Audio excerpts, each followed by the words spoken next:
अभी आपने उन लोगों की तस्वीर देखी जिनके ऊपर हमारा आने वाला कल डिपेंडेंट है, यानी कि हमारे पेरेंट्स। आज हम उन पेरेंटिंग स्टाइल के बारे में बात करने वाले हैं जो बच्चों के विकास पे अच्छा या बुरा प्रभाव डालते हैं। जब हम पेरेंटिंग का एनालिसिस करते हैं तो हमें पता चलता है कि 4 तरह के मेजर पेरेंटिंग स्टाइल्स होते हैं जो बच्चों के विकास पे असर डालते हैं। रिसेंटली एक नया स्टाइल भी इंट्रोड्यूस हुआ है जिसके बारे में हम बाद में बात करेंगे। तो चलिए शुरू करते हैं और इन स्टाइल्स को डिटेल्स के साथ समझते हैं। पहला स्टाइल अथॉरिटेरियन पेरेंटिंग। इस पेरेंटिंग को हम रीमा की कहानी के उदाहरण से समझते हैं। रीमा के माता पिता एक अथॉरिटेरियन पेरेंट्स हैं और उन्हें लगता है कि सख्त नियम और हाई एक्सपेक्टेशन रीमा को डिसिप्लिन्ड और सक्सेसफुल बनाएंगे। रीमा को स्कूल से आने के बाद इमीडिएटली होमवर्क को खत्म करना होगा। अगर वो इस नियम को तोड़ेगी तो उसके खेलने के समय को खत्म कर दिया जाएगा। तो आइए इसे इमोशनल तरीके से समझते हैं कि रीमा के दिमाग पे और दिल पे क्या असर पड़ रहा है। रीमा जब उदास या परेशान होती है उसे कह दिया जाता है कि जैसे भी हो ठीक हो जाओ। उसकी भावनाओं को समझने की कोशिश भी नहीं की जाती। रीमा जल्दी समझ जाती है कि इम्प्लीमेंटेशन जरूरी है ताकि उसके पेरेंट्स उसे पनिशमेंट भी ना दें और जल्दी खुश भी हो जाए। लेकिन बड़े होकर रीमा को डिसीजन लेने में बहुत प्रॉब्लम आती है क्योंकि अब वो दबना सीख गई है। वो सोसाइटी के एक्सपेक्टेशंस के लिए अपने डिजायर्स को भी दबाना शुरू कर देती है। तो ये थी अथॉरिटेरियन पेरेंटिंग। अब अगला स्टाइल हमारे पास है परमिसिव पेरेंटिंग और इसको हम आर्यन की कहानी से समझते हैं। आर्यन के पेरेंट्स परमिसिव पेरेंट्स हैं। वो उससे बहुत प्यार करते हैं और वो उस पर कोई रूल्स और रेगुलेशंस नहीं लगाते। एग्जाम्पल के तौर पर जब आर्यन को पूरी रात टीवी देखना होता है तो भी उसे परमिशन मिल जाती है।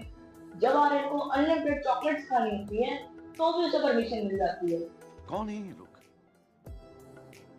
कहां से आते हैं? और दूसरी तरफ जब आर्यन अपनी अनड्यू बात मनवाने के लिए जिद करता है, गुस्सा करता है और बदतमीजी करता है तो झगड़े को रोकने के लिए माँ बाप सारी बातें मान जाते हैं। आर्यन को अपनी लाइफ में बहुत इंडिपेंडेंस मिली है लेकिन वो अपने सेल्फ डिसिप्लिन और लाइफ के स्ट्रगल करने में बहुत डिफिकल्टी महसूस करता है। बड़ा होने पे उसे रिस्पॉन्सिबिलिटीज को मैनेज करने में बहुत डिफिकल्टी होती है और अक्सर वो रूल्स और लिमिट्स को समझने में असफल रहता है। और तीसरे स्टाइल की बात करें तो अथॉरिटेटिव पेरेंट्स। इसको हम राधा के एग्जाम्पल से समझते हैं। राधा के पेरेंट्स अथॉरिटेटिव पेरेंट्स हैं। वो बैलेंस तरीके से रूल्स एंड रेगुलेशंस को फॉलो करते हैं और राधा को कुछ डिसीजंस लेने में इंडिपेंडेंस भी देते हैं। राधा को खेलने के लिए पूरी अनुमति होती है लेकिन सिर्फ 1 घंटे के लिए। उसे अपने व्यूज देने के लिए, आइडियाज देने के लिए और फैमिली डिस्कशंस में पार्टिसिपेट करने के लिए एनकरेज किया जाता है। जब राधा को किसी प्रॉब्लम का सामना करना पड़ता है उसके माता पिता उसे पनिशमेंट देने की जगह उसे गाइडेंस और सपोर्ट देते हैं। राधा सेल्फ कॉन्फिडेंस और फ्लेक्सिबिलिटी के साथ अपना जीवन जीती है और वो रूल्स एंड रेगुलेशंस को इम्पोर्टेंस भी देती है। हर कोई उसके ओपन डिस्कशंस को वैल्यू करता है।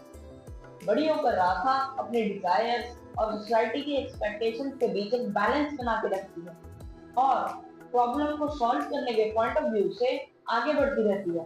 चौथा स्टाइल ऑफ पेरेंटिंग है नेग्लेक्टफुल पेरेंटिंग और इसे हम शीतल के एग्जाम्पल से समझते हैं। शीतल के पेरेंट्स नेग्लेक्टफुल पेरेंट्स हैं और वो शीतल के डेली लाइफ रूटीन से अनजान रहते हैं।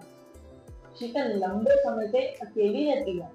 उसके अचीवमेंट्स और प्रॉब्लम्स को कोई प्रेज नहीं करता। शीतल को अपने पेरेंट्स से कभी गाइडेंस और वैल्यू तो मिली ही नहीं जिससे उसे लगने लगा है उसे कोई नहीं समझता। शीतल को किसी भी तरह का रिलेशनशिप निभाने में बहुत प्रॉब्लम महसूस होती है। शीतल को लगता है कि वो अनइम्पोर्टेंट है इसलिए वो किसी भी तरह का रिलेशनशिप नहीं निभा पाती। शीतल को इमोशनल सपोर्ट ना होने के कारण वो अपने रिलेशनशिप में ट्रस्ट नहीं बना पाती। इन 4 पेरेंटिंग स्टाइल के बाद एक नया पेरेंटिंग स्टाइल भी इवॉल्व हो चुका है जिसे हम ओवर इन्वॉल्व पेरेंटिंग के नाम से जानते हैं। आइए हम इसे दीपिका की कहानी से समझते हैं। जहाँ दीपिका के पेरेंट्स ओवर इन्वॉल्व पेरेंट्स हैं जिन्हें हेलीकॉप्टर या फिर स्नोफ्लो पेरेंट्स भी कहा जाता है। ये दीपिका के हर एक लाइफ एस्पेक्ट से इन्वॉल्व होते हैं।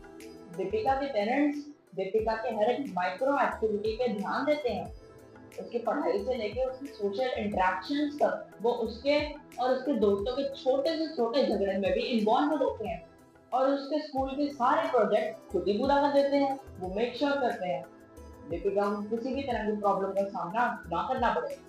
दीपिका अपने माता पिता पर पूरी तरह डिपेंडेंट हो जाती है और छोटी से छोटी प्रॉब्लम के लिए अपने माता पिता का मुंह देखने लगती है। सबसे जरूरी है कि पेरेंटिंग स्टाइल्स को डिफरेंट कल्चर के हिसाब से देखा जाना चाहिए और इंडिविजुअल सर्कमस्टांसेस के हिसाब से देखा जाना चाहिए। तो आइए डिस्कस करते हैं सही पेरेंटिंग के टिप्स। साइकोलॉजिस्ट डायना ब्रॉमंड ने डिमांडिंगनेस और रिस्पॉन्सिवनेस के कॉन्सेप्ट को इंट्रोड्यूस किया है, जिसमें उन्होंने इन दोनों के बैलेंस बनाने की बात की है। मारिया मोंटेसरी ने बच्चों को खुद से सक्सेसफुल होने पर जोर दिया है। इन सभी पेरेंटिंग स्टाइल्स के डिस्कशन से पेरेंट्स अपने पॉइंट ऑफ व्यू को ज्यादा ढंग से समझ सकते हैं, जिससे वो अपने बच्चों के लिए बैलेंस और हेल्पफुल एनवायरनमेंट बना सकते हैं।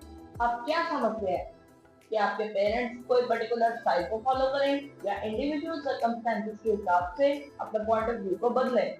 अपने बच्चों को नेग्लेक्ट, अवॉइड और एब्यूज करने की जगह लव, डिसिप्लिन और सपोर्ट ज्यादा हेल्दी एनवायरनमेंट बना सकता है। तो फिर से तुम्हारे भाई ने एक और बार पेरेंट्स और बच्चों के दुख की नब्ज को छेड़ा है। इस वीडियो के टॉपिक से मैं आपसे रिक्वेस्ट करना चाहता हूँ कि आप किसी भी पेरेंटिंग स्टाइल में हो, अपने आप को बदलना और इम्प्रूव करना पॉसिबल है।